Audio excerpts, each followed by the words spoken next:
Bonjour à tous! Dans cette vidéo, nous allons parler des déterminants, et plus précisément des déterminants indéfinis. En anglais, il y a 3 déterminants indéfinis, un et l'article 0, c'est-à-dire on ne met rien. Pour choisir le déterminant, il faut déjà décider si l'aliment dont tu parles est dénombrable ou indénombrable. Un aliment est dénombrable quand on peut le compter avec des chiffres. Un sandwich, 3 pommes. Dans ce cas, tu choisiras l'article défini devant un son consonne, par exemple a banana, ou un devant un son voyelle, an orange.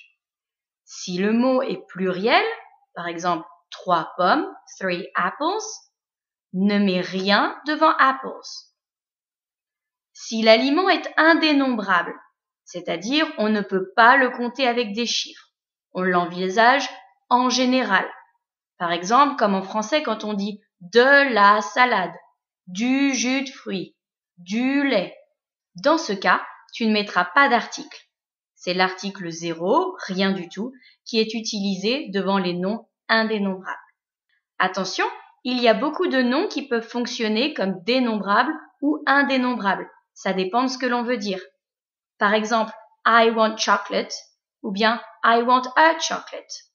C'est la différence entre je veux du chocolat ou je veux un chocolat. Voici une liste d'aliments. Classe-les en 2 catégories, les dénombrables et les indénombrables.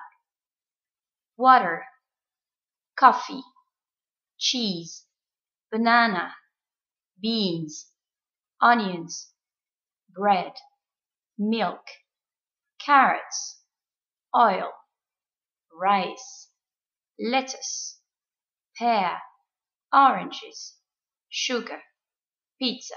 Voilà, c'est tout pour aujourd'hui. See you later!